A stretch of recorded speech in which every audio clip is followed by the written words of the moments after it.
¿Qué es lo que realmente hace como que hace feliz a la gente? Es la gestión del mundo interno, que es al que menos atención le damos y la mayoría de la gente no se conoce.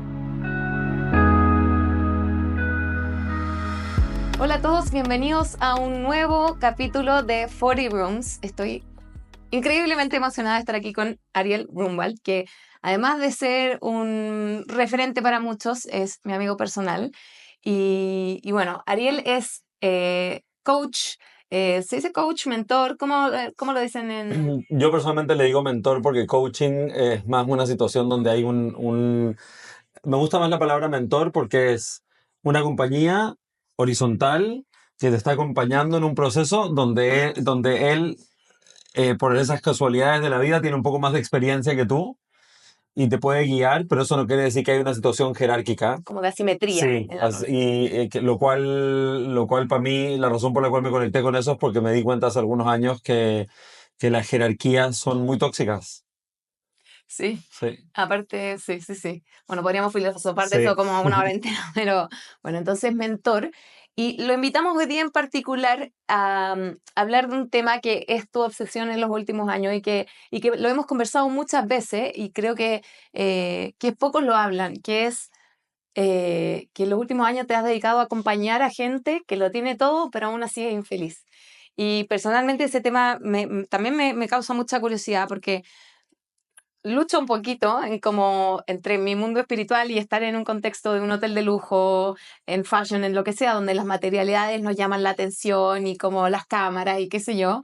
Pero ¿dónde está lo importante? ¿O por qué quizás estas personas que miramos afuera y decimos, obvio que es demasiado feliz, se ve la persona más feliz del mundo, Ujú. en verdad te das cuenta que no lo es? Entonces me encantaría que me contaras un poco qué hay descubierto en ese camino. Al final del día, como que la definición de lo tiene todo es solamente desde la perspectiva de que nosotros estamos culturalmente, en una sociedad que está obsesionada con dos cosas principalmente. Uno, con el estatus, que es cómo te perciben los demás y qué opinan los demás de ti. Y dos, con la plata. Y entonces, toda esta idea de lo tiene todo es muy unilateral, cargado a esta idea de que tiene estatus y tiene plata. Pero el estatus y la plata no son todo, para nada. Para nada.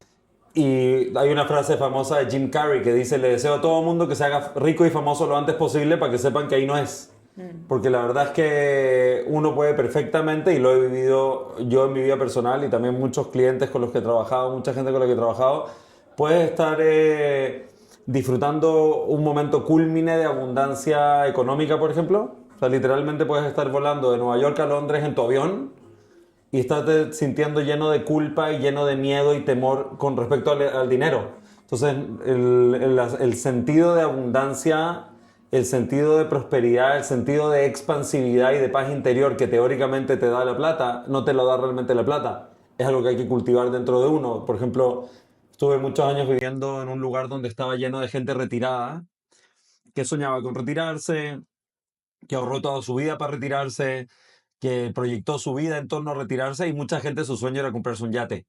Era como tener la casa en la playa y un yate.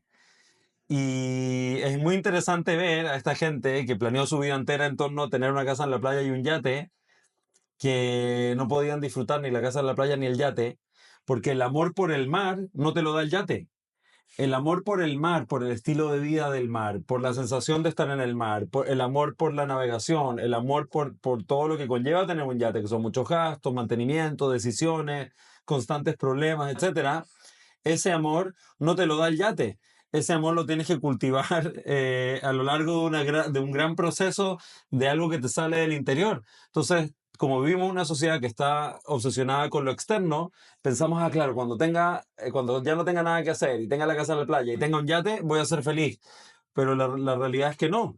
Es que podéis estar en la casa en la playa y en el yate estar de mal humor, estar resentido, estar viendo con malos ojos a tu pareja, sintiéndote mal con respecto a tus decisiones, lleno de culpa, lleno de juicio, lleno de rabia, lleno de mil cosas. Entonces, a medida que uno va como logrando cosas, por eso pienso que este tema de lo tengo todo y aún así no soy feliz es tan aclarador. Porque mientras no lo tenéis todo, si lo que pensáis que te falta es plata, pensáis que cuando tenga plata voy a estar bien, pero solamente te das cuenta que no, cuando te llega la plata, dices, ah, ahora ya lo tengo y aún así me Y siento sigo igual. así. Sí, sigo, no cambia cómo realmente me siento por dentro. Hay un emprendedor, inversionista, slash filósofo que me encanta, hindú, que se llama Naval Ravikant. ¿Lo conoces? Me Es suena. famoso, ha Sí, sí, invertido sí, en sí. PayPal, fue socio de Elon Musk, es un hindú muy cool y se convirtió como en un modern day philosopher. Y él dice, la plata no te hace feliz, pero la falta de plata definitivamente te da muchas razones para ser infeliz. Y eso es lo que te da la plata, ¿no? Te quita, lo que te da la plata es quitar muchas razones de infelicidad, pero eso no quiere decir que te da la felicidad. Y entonces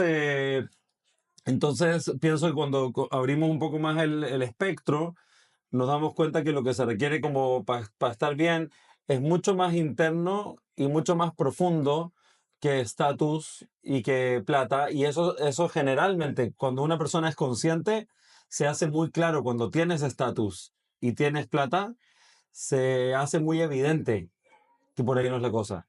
Mm, Y eso te lleva a un viaje interior, a una búsqueda, a una claro. búsqueda. Entonces, hay mucha gente que esa búsqueda la emprende desde otro lugar, pero definitivamente el lograr aquello que el mundo occidental tiene como una obsesión, te aclara mucho de decir, hey, pero ya tengo eso y sé que ahí no es. Y en tu experiencia, tener la plata o tener todo como resuelto en el sentido económico y tener la familia y tener el amor, ¿los hace feliz también? ¿O sigue, cachai? Como si te toca algún, te ha tocado alguna persona que también tiene toda esa otra parte que afectivamente, supuestamente, debería estar completo. En mi experiencia, ok, si necesitamos hablar como de realidades, digamos que hay dos realidades. Está la realidad externa, que es las cosas que están pasando en nuestra vida, el contexto en el que estamos, etcétera. Y en esa realidad externa no tenemos tanta injerencia y tanta influencia. O sea, si yo no puedo controlar quién está en el gobierno, qué decisiones toman los políticos, en qué dirección se mueve la economía mundial, qué va a hacer mi pareja, le va a pasar a mi hijo mañana en el partido de fútbol. O sea, hay tantas cosas que no puedo controlar, cómo van a estar las rentas de mis propiedades, qué va a pasar en el hotel, o sea, tantas cosas que no puedo controlar en el mundo externo y la mayoría de la gente proyecta su gestión de vida hacia afuera, que es tratando de gestionar su vida en el mundo externo, ¿no? Las cosas que me pasan, las cosas que hago, las cosas que digo, las cosas que tengo, las cosas que logro, etcétera, y la gente con la que me rodeo. Pero incluso eso es muy poco efectivo porque en verdad nuestra experiencia de vida no está basada en el contexto externo, en verdad nuestra experiencia de vida está basada en el contexto interno. Y ahí es más donde está la clave. La clave es en gestionar mi mundo interno, porque es de donde realmente puedo diseñar mi experiencia de vida. Por ejemplo, una persona que tiene un mundo interno muy ordenado, muy rico, muy pleno, esa persona puede acabar en la cárcel y la cárcel puede ser una gran bendición para esa Y se va a persona. hacer a mil amigos Sí, y va a ser lo mejor de todo. O sí, por sea, ejemplo, no. si te has cultivado por dentro, de repente una vida tan estructurada y tan repetitiva como es la cárcel, levantarte a las 5 de la mañana, ducharte con agua fría, o como sea que sea, salir al patio 2 horas al día, hacer ejercicio, el resto de tiempo es descanso, lectura, trabajo, voluntariado, y gente que viene a darte talleres a la cárcel, etcétera. De repente puede ser una gran, gran, gran, gran, gran bendición. Y una persona puede lograr un gran estado de expansión, de felicidad, de satisfacción, de plenitud en ese contexto, pero no es el contexto el que te hace feliz. Lo que te hace feliz es cómo has gestionado tu mundo interno y cómo tú experimentas el contexto en el que estás, porque la experiencia no está afuera, la experiencia está dentro. Entonces, eh, ¿qué es lo que realmente hace feliz, como que hace feliz a la gente? Es la gestión del mundo interno, que es al que menos atención le damos y la mayoría de la gente no se conoce. O sea, a mí me ha sorprendido en mi vida personal aspectos de mí que yo no he conocido y que he sido tan inconsciente de ellos por tanto tiempo. Y aún más me sorprende gente que está súper avanzado en su vida, que tiene hijos, que tiene nietos, que tiene una vida, toda una vida armada, que aparentemente como que ya no hay nada más que mover y que mucho de lo que ha hecho ha sido desde una compulsión, mucho de lo que ha hecho ha sido desde una programación y no ha sido desde el autoconocimiento, desde la conciencia. Y entonces, al final del día, ese trabajo nadie lo puede hacer por ti y nadie está eximido de hacerlo, que es hacerte consciente. Y ese es como un poco lo que yo trabajo con la gente, es primer paso, conócete. porque no puedes querer algo que no conoces. Segundo paso, acéptate. No puedes amar algo que no aceptas. Y como decía Carl Jung, lo que rechazas, lo que resistes persiste y lo que aceptas se transforma. Entonces, entonces es el punto de partida donde tenemos que hacer cualquier cosa, que es conocernos un poco nosotros mismos. Pero es interesante, por ejemplo, tú agarráis un adulto de 25 años y le preguntáis quién fue el presidente de Argentina en el año 94 y la mayoría va a saber que era, qué sé yo, Carlos Menem. Pero si les preguntáis acerca de ellos y le pedís, a ver, defíneme en una frase quién eres y qué quieres, la mayoría de la gente se va a sentir intimidada porque no tiene idea de cómo responder una pregunta así. No sé qué quiero. ¿Y quién soy? La mayoría de la gente te va a responder con cosas externas. Mi nombre, mi familia, mi experiencia de vida, mi religión, mi pueblo, mi cultura, mi país, mi nacionalidad, mi profesión, mis logros. Pero nada de eso es realmente quienes somos, porque cuando naciste no habíais logrado nada y ya erais tú. ¿Y cuál sería una respuesta correcta? Bueno, soy Consuelo, soy súper alegre, me encanta dormir. ¿Eso sería un conocerme? ¿Cachai? Porque ¿cómo me defino a mí misma? Como el lenguaje igual genera...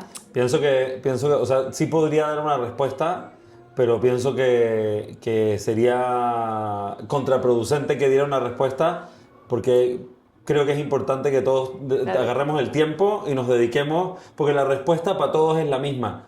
Pero realmente se puede poner en un bumper sticker, o sea, en una calcamonía en un auto o en un imán de un refrigerador la respuesta. Pero no se trata de saber la respuesta, se trata de sentir la respuesta. Y entonces saber la respuesta con la cabeza acaba siendo un obstáculo para sentir la respuesta con el corazón. Entonces el saber no es un tema matemático. El saber es como cuando encontráis una pareja y sabéis que esa es la persona con la que tenéis que estar. Y no es que lo estáis metiendo en una planilla de Excel. Me conviene. Sí, sí, no es de pros y de contras. Sé que ahí tengo que estar. Punto. That's it. Es un saber que es un saber mucho más del corazón que un saber de la mente programada. Entonces, pero creo que vale la pena que todo el mundo nos tomemos el tiempo para hacer estas preguntas, ¿no? A ver, ¿qué quiero? ¿Qué es lo que realmente quiero? ¿Y quién soy? ¿Qué soy? Y esas preguntas que son simples, la mayoría de la gente no tiene respuestas a ellas, incluso después de vivir una vida entera. Y las respuestas que tenemos son muy externas. Soy lo que tengo, soy lo que me pasó, soy lo que me hicieron o soy lo que logré. Y no, nada de eso es lo que eres. Tu esencia es algo que está dentro de ti, que es mucho más profundo que eso y no tiene nada que ver ni con tu nombre, ni tu apellido, ni tu nacionalidad, ni lo que hiciste, ni lo que te hicieron, ni lo que tenés, ni lo que perdiste. Es algo que es inherente a quién eres, que va más allá, porque uno podría decir, ok, por ejemplo, yo soy de derecha, pero tal vez mañana cambio de parecer, pero sigo siendo yo. O puedo decir soy un marido, pero tal vez el día de mañana me separo, pero sigo siendo yo. Exacto. Entonces, ¿qué es lo que realmente somos? Y tal vez suene como muy filosófico, muy chaquetero, pero bueno, no puede ser una pérdida de tiempo conocernos a nosotros mismos. ¿Y cómo llegáis a eso? Porque quizá hay gente que puede, hay varias metodologías que te puedo, no sé, que te pueden llevar a eso, no sé, técnicas desde la psicología, desde alguna filosofía oriental, lo que sea. Pero yo creo que la vida misma también te va enseñando. Las cosas que te van pasando son para que tú te conozcas a ti mismo o no. ¿Cómo es el proceso? Las cosas que todo te va mostrando cosas de ti mismo, pero solo lo aprendes si eres consciente. Por ejemplo, yo tuve un problema grave con un socio en un negocio y la lección que aprendí es que yo todavía, a pesar de que había pasado por muchos procesos personales, yo todavía estaba en un lugar donde sentía que yo no soy capaz de hacer las cosas por mí mismo. Y estaba en una situación jerárquica con alguien que era una autoridad, ¿no? Pero antes de llegar a eso y entender mi proceso y por qué está ahí eso y cuál es mi enseñanza, etcétera, por mucho tiempo estuve muy enojado, por mucho tiempo tuve mucho miedo. Entonces, si es que estás consciente, las cosas que te pasan te enseñan de ti. Pero si no estás consciente, las cosas que te pasan, en lugar de enseñarte sobre ti, te hacen sacar conclusiones erróneas sobre la vida y sobre los demás. Yo podría haber vivido el resto de mi vida diciendo este tipo es un hijo de su madre. Es una basura. Claro, como... Y a través de la conciencia y el autoconocimiento dije, no, este tipo no es ni un hijo de su madre ni una basura. Este tipo es un maestro y este maestro me enseñó una lección muy dura. Qué mala pata que a él le tocó ser maestro para eso, porque me imagino que tendrá consecuencias en su propia vida, pero eso no le quita ni le pone que él no es el villano de mi historia. Es un maestro que me vino a enseñar esta lección. Y ya sé cuál es la lección que me vino a enseñar, la aprendo. Y cómo sé que la aprendí es que ya no estás enojado con la persona que te lastimó, porque como aprendiste la lección y fue un buen maestro que te ayudó a aprender esa lección y te das cuenta lo valiosa que es la lección, que lo único que te sale es sentir gratitud. Ya no Obvio estás que- enojado, ahora estás agradecido. Pero tampoco significa que lo voy a perdonar, voy a hacer No. más negocios con él, no, pero No. simplemente desde este espacio decido verlo desde este prisma que es como, no te Claro, digo, ya no quiero inscribirme de nuevo a su ramo. No, ya tomé el curso, ya hice el semestre o la década o lo que sea. Aprendí mi lección y no me interesa inscribirme de nuevo en su curso. Pero eso no quiere decir que odio al maestro. claro, Le agradezco al maestro. no me quedo pegado rumiando No. toda la vida forever. Sí, y por eso pienso que una buena señal de conciencia es que no culpáis a nadie de nada. Toda esta idea de que nos victimizamos versus nos responsabilizamos de nuestra vida es vital, pero si alguien me pudiera decir como una cosa que le recomiendo hacer para conocerse y como que vivir este proceso, pienso que probablemente la meditación.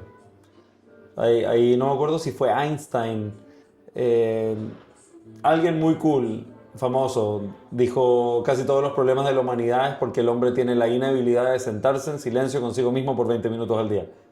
Nos Como- vamos todos a meditar aquí, Claro, bueno. sí. Entonces, yo llevo varios años practicando meditación trascendental, que me ha ayudado mucho, he hecho muchos retiros de silencio, espacios de meditación que al final del día son espacios de observación de uno mismo. Sí. Y si a veces nos podemos quedar la noche entera viendo La Casa de Papel, pegadísimos, ¿no? Con la historia de alguien más, ¿cómo puede ser que no nos vamos a tomar, no sé, el 5% de ese tiempo para quedarnos pegados viendo nuestra propia cuestión? Porque es fome y es difícil. Y todo, no sé, todos dicen, bueno, pero es que no puedo como dejar de pensar cosas. Ese es el desafío. O sea, por eso estáis sentados. Como, ¿cachai? No hay un Sí. éxito en el espacio de meditación. Sí, no es un tema, sí, no es un tema de logro. Entonces pienso que eso, a cualquier persona le recomiendo que piense, que se tome espacio de meditación y de mirada interior, que al final del día es sentado, callado, con los ojos cerrados. Y la razón por la cual queréis estar sentado, callado, con los ojos cerrados, de cierta manera es porque queréis quitar los estímulos de afuera para poder mirarte adentro. Sí. Y es básico, es normal, ¿no? Si queréis tener la oportunidad de amar algo, tenéis que darte la oportunidad de conocerlo. Sí, es como si te enamorarais de un tipo o de una tipa y pasáis un poquito de tiempo mirándolos, ¿no? Escuchándolos, interesado por lo que les está pasando adentro. Y como que hay que hacer un poco de eso con nosotros. Sí. Sí. Sí. Oye, y siempre me quedó grabado una vez que me acuerdo, como post pandemia, que te volví a ver en alguna oportunidad y me da risa porque también está conectado con este tema que yo te digo, bueno, ¿cómo está la cosa allá afuera? ¿Cómo están las cosas en Estados Unidos y acá en Chile? Parece que está muy difícil, todo el mundo se está quejando y tú me dijiste, o sea, conozco gente de todo el mundo y todos dicen, tengo el peor presidente del mundo, estoy en la peor crisis del mundo. Y ahí me quedó tan marcado que, viste, cada vez que vienen elecciones es como que se va a acabar el mundo y todo va a ser terrible. Y me vuelve, y con esas palabras que tú dijiste, como que todos están con el mismo escenario y todos dicen lo mismo, es como, no importa lo que pase afuera, al final volvemos a que es lo que está dentro. O sea, el próximo político no me va a cambiar la vida, no, ¿cachai? Tener o tener menos plata, sí, es verdad, ayuda o no ayuda, como ¿cachai? Pero no, si no lo tengo dentro, no lo voy a poder lograr, no lo voy a poder ver, no lo voy a tangibilizar y no voy a poder hacer feliz al final. Totalmente. Y eso, y el tema de buscarle como el silver lining a las cosas, como que lo productivo, lo nutritivo, lo positivo a las cosas, es un hábito. Así como verle las cosas malas a las cosas, también es un hábito. Entonces, y desde el punto de vista de hábitos, probablemente ese es el hábito más valioso que uno puede cultivar. Es ver la oportunidad detrás de las experiencias, ver la riqueza detrás de las experiencias, ver el aprendizaje detrás de las experiencias, ver el crecimiento detrás de las experiencias. Como que tú eres responsable de encontrar la utilidad, tú eres el responsable de encontrarle el valor. De hecho, tú eres el responsable a veces de asignarle el valor a las cosas. y la mayoría de la gente no estamos acostumbrados a hacerlo, estamos esperando que el valor sea evidente, que sea obvio, que sea explícito, o, perdón, que venga implícito en las cosas, y no, nosotros de manera explícita tenemos que asignarle el valor a las cosas. ¿Y qué pasa? ¿Has cachado que las cosas siempre, mi tío siempre me decía esto, como, no sé, me pasaban tres cosas malas al hilo, y hay cachado que siempre me decía, siempre vienen juntas, es obvio. Es como así que la gente dice como, siempre las cosas vienen juntas, se te quema la casa, se te rompe el auto y más encima me separé, siempre viene junto. ¿Cómo le puedes decir a alguien que está en esa situación como, pero cuéntale el lado bueno? ¿Cachai? Está difícil igual, o sea, puedo entender que alguien diga, Sí. no lo veo, no veo la luz. Mira, o sea, desde el punto de vista como más energético, más sutil, más espiritual, nuestros pensamientos irradian energía. Y entonces, cuando pasa algo malo, digo, la weá, un día apestoso, o qué mala pata, qué mala suerte, etcétera, y que estamos en esa frecuencia de pensamiento, lo más probable es que cuando estamos en una frecuencia de pensamiento vamos a activar dentro de la realidad más cosas que están afín con esa frecuencia, es como la radio. Y entonces, lo dijo Nikola Tesla hace muchos años atrás, dijo, la vida del ser humano es mucho más fácil si aprendes a entender la vida en términos de energía, frecuencia y vibración. Y estoy de acuerdo, o sea, si aprendemos a vivir la vida entendiéndola en términos de energía, frecuencia y vibración, vaya a estar más preocupado de dónde está tu frecuencia, tu energía y tu vibración, que qué es lo que está pasando. Porque lo que está pasando simplemente está pasando. O sea, yo no sé, yo hoy día en la noche tengo un vuelo, tal vez pierda el vuelo, o tal vez no salga el vuelo, o tal vez llegue tarde el vuelo, o tal vez llegue temprano el vuelo, o tal vez ni llegue al aeropuerto, no sé qué va a pasar. Y no lo puedo controlar tampoco, per se. Pero lo que sí puedo controlar es cómo es mi actitud frente a lo que sea que va a pasar. Y más cómo se va a desarrollar las cosas tiene mucho más que ver con mi actitud frente a ellas, con mi energía de pensamiento y con mi emocionalidad frente a ellas que con lo que está pasando. O sea, para mí de las mejores aventuras que he tenido en mi vida han sido perdiendo vuelos o perdiendo mi pasaporte o etcétera. Y sé que se convirtieron en aventuras porque yo decidí que esto que me está pasando inesperado es el comienzo de una aventura, algo desconocido. Tenía un plan de cómo iba a ser la cosa y una expectativa. Ahora la vida me dice, no, tira tu expectativa y tu plan por la basura y ábrete a lo que sea que va a pasar. Y han sido de las mejores experiencias. Entonces, si las mejores aventuras pasan cuando te pasa algo malo que no esperaba ahí, pues, digo, por ejemplo, no sé si leíste el libro de Viktor Frankl, de El hombre en No, busca de sentido. ya. Nada, él cuenta su experiencia personal en los campos de concentración. Su experiencia fue espectacular. Porque Porque él le dio estaba, vuelta, sí, sí, la le dio dio vuelta vuelta. y gestionándola desde su mundo interno. Él no quedó traumado, no quedó herido de por siempre, claro que sintió dolor y claro que fue difícil, pero eso no lo incapacitó, no lo inhabilitó, al revés, lo potenció, lo expandió. O Nelson Mandela, que entró a la cárcel siendo un terrorista y salió de la cárcel siendo el mejor estadista del siglo XX. Y eso es una gestión, no es algo que la cárcel le dio, es algo que él se dio a sí mismo como un regalo, y ese regalo salió de cómo él tomó la experiencia. Entonces, eh, entonces sí pienso que las cosas malas vienen como en secuencia porque nosotros las etiquetamos como tal. Y entramos en esa frecuencia de pensamiento de esto es malo, que mala suerte, que mala bata, no lo puedo creer de nuevo, ¿no? Y cuando te estáis lamentando, generalmente vaya a activar más razones para seguirte lamentando.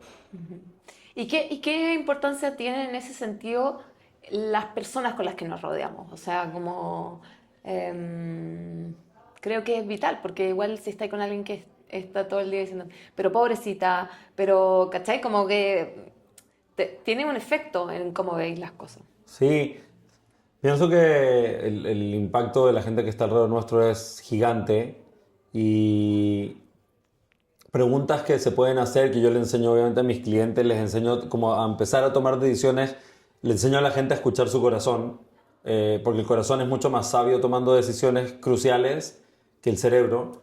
Y una de las formas como más simples de empezar como a darle audiencia al corazón, que habla muy sutil y muy bajito, es hacerle preguntas como, por ejemplo, ¿esto me expande o me contrae? ¿Estar con esta persona me genera tensión o me genera relajación? estar en esta situación social me genera estrés o me genera alivio, ¿no? Y empezar a observarnos como, claro, ok, ¿y por qué voy a estar con alguien que me genera tensión? Mejor voy a elegir estar con gente que me genera distensión. Pero eso hay que mezclarlo con autoconocimiento, porque la razón por la cual te genera tensión es el otro 50% de la llave. A veces alguien te genera tensión porque está ahí tratando de resguardarte de algo que no querís soltar ¿Ves? ¿O no? o ver, y la otra persona, su energía o su presencia te intimida porque te confronta. Entonces, que te genere tensión, ahora, primero, ¿me genera tensión o me genera relajación? Ahora la segunda pregunta es, ¿por qué me genera tensión? Y esas preguntas no se las puedo hacer a mi terapeuta. Esas preguntas me las tengo que hacer a mí. Y tengo que ser suficientemente paciente para esperar la respuesta. Y eso pienso que también falta mucho. La gente en general somos muy impacientes y tenemos como la inhabilidad de quedarnos nadando en las aguas incómodas de la incertidumbre. Y a veces se requiere estar nadando en las aguas incómodas de incertidumbre por años, con preguntas simples como, ¿qué me gustaría hacer con mi vida? Ya, y voy en la mañana al trabajo, hago las cosas que tengo que hacer, me encargo, me cuido, y en la mañana siguiente de nuevo, ¿qué es lo que en verdad siento que necesito estar haciendo en mi vida? Como que quedarte ahí, quedarte ahí, quedarte ahí y demostrarle al corazón que lo hemos ignorado tanto tiempo, decirle, a ver, te lo juro que no me voy a mover, voy a estar aquí, listo para escucharte cuando tú estés listo para hablar, Obvio. ¿no? Y volver, es como, sí, es como si fuera un niño sensible, Sí. que necesita saber que está ahí lista para escuchar o listo para escuchar y que no te vaya a ir. Claro, es que la indecisión, uno quiere la respuesta al tiro y la indecisión es desgastante mentalmente, pero si lo tomo y como decido, tomo la decisión de estar indeciso y no tener la respuesta, claro, todo se hace mucho más fácil. Sí, totalmente, sí. Y ese es un tema, porque somos muy mentales. El cerebro requiere certeza. Para el cerebro es más fácil. O sea, el cerebro quiere definir las cosas lo antes posible. Y por eso necesitamos conectarnos con algo mucho más profundo que nuestro cerebro, que es el permitirnos nadar en las aguas de la incertidumbre. Y en ese sentido, la cualidad que creo que pienso que es más útil cultivar en nosotros es la curiosidad. Como, ¿qué pasaría si es que ta ta ta ta ta ta? ¿Y cómo sería si es que bla bla bla bla bla? ¿Y cómo me sentiría si no sé qué? ¿Y qué tal Lo si esto que aliviana sí, qué tal si también. esto que pienso que es terriblemente malo porque me está generando tanto dolor y desconfort, en verdad es bueno? ¿Y qué tal si esta persona no sé qué? ¿Y cuál es la lección? ¿Cuál podría ser si tuviera que inventar que esta experiencia asquerosa tiene una lección de vida profunda? ¿Cuál podría ser la lección que esta cuestión me enseña? A ver, ¿no? Y mantenerse en la curiosidad. eh, y ahí viene todo el tema de crianza, ¿no? Que la forma en que criamos y la forma en que educamos mucho tiene esa parte donde le suprimimos la curiosidad a los niños. Y esto yo me di cuenta de esto estando en silencio, en un retiro de silencio, que le hacemos daño a los niños dándoles respuestas a preguntas que no se han hecho, porque les robamos la oportunidad de hacerse la pregunta. Y la pregunta es mucho más importante que la respuesta. Y que lo descubran ellos también, Sí, sí, obvio. sí, y que naden en la pregunta y que descubran el gozo de la pregunta, de la exploración de la pregunta de su cuestión. Y por eso también entendí el tema de sistemas muy disciplinados, muy estructurados, muy rígidos, como de la forma en que mucha gente vive las religiones o otros sistemas de creencias, etcétera. También pueden ser altamente tóxicos porque le roban a los niños la curiosidad. Claro. O Hasta cosas tan sea, simples como la comida, viste que cuando uno era chico te obligaban a comer y es como, y a mí me sorprendió una vez mi hermana, es como, your belly le dice como tu guatita vas a ver.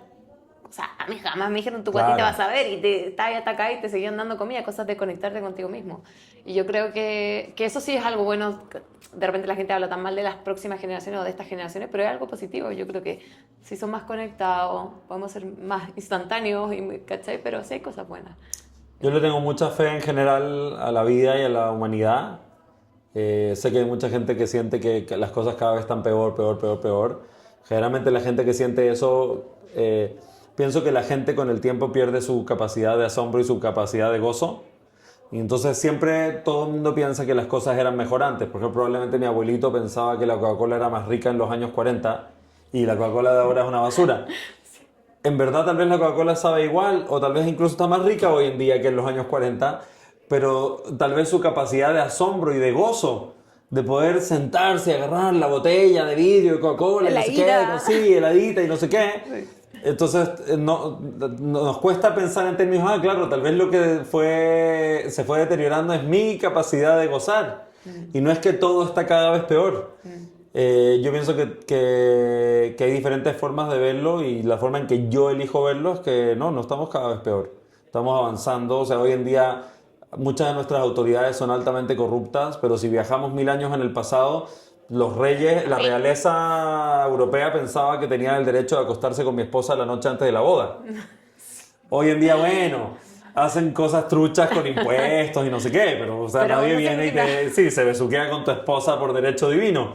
Claro. ¿No? Entonces, claro, sigue esta energía de, por ejemplo, el abuso del poder, el abuso de la jerarquía, el abuso, etcétera, de la autoridad, pero el abuso se ha hecho mucho más consciente. O, por ejemplo, no sé, hace 40 años alguien no podía, de repente alguien sufrió algún tipo de abuso y quería hacerse algún tratamiento médico, etcétera, y era ilegal. Y hoy en día tiene la capacidad de elegir. Entonces uno lo puede satanizar o demonizar y decir, que es terrible, etcétera.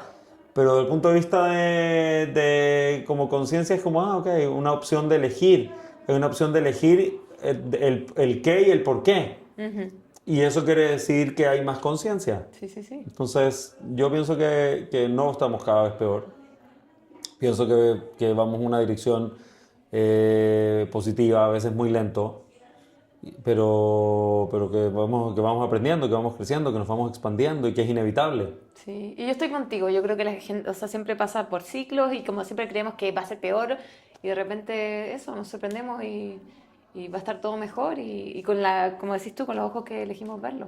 Sí, entonces tenemos que proteger nuestra capacidad de asombro, nuestra curiosidad, para que a medida que las cosas se van dando, como sea que se vayan dando, nosotros tengamos la capacidad de decir, wow, la vida hoy es mucho más increíble que la vida que he vivido jamás. Y además, si es que estás en el proceso constante de conocerte, aceptarte, quererte y gobernarte desde la conciencia, en realidad tu experiencia de vida va a ser cada vez mejor y vaya a decir, wow, estoy mucho más feliz hoy a mis 40 y whatever que lo que estaba cuando tenía 10 años lleno de inseguridades y dudas, incertidumbres y no sé qué. O estoy mucho más agradecido y contento conmigo mismo hoy que O estoy mucho mejor y más establecido con mis hábitos y mis rutinas que me hacen sentir bien y que me hacen nutrirme que lo que estaba antes. ¿No? Entonces como, sí estoy cada vez mejor. Sí. Porque cada vez voy desempacando más cosas que no son y lo que se va quedando es lo que sí soy. Sí, y para eso vinimos. Oye, nada, agradecerte este espacio. Cada conversación contigo es nutritiva, como siempre. Gracias, espero que haya sido para ustedes también. Estamos planeando hacer a ver si sale un retiro, así que ahí díganos si es que les interesa, participarían de un retiro para conocernos más nosotros mismos, conversar, abrir y que todos nos nutramos. A ver si ¿Puede ser como un retiro de fin de semana? Sí, ¿te acuerdas? A ver si lo logramos. Vamos a ver qué dice la gente, no sé, cómo andan los tiempos también. Y no podemos no mandarle un saludo al que yo siempre digo, de ahí viene Ariel, a tu papá. ¿Cómo no le vamos a mandar un saludo a tu papá, don Juan? Nos hubiera encantado que estuviera acá, pero bueno. Para la próxima lo invitamos a él también, ¿cierto? Hacemos una conversación, sí. Una filosofía, ¿sí? Total. Gracias, Ariel. Gracias a todos. Muchas gracias. Gracias, qué rico. Sí, me encantó. Sí.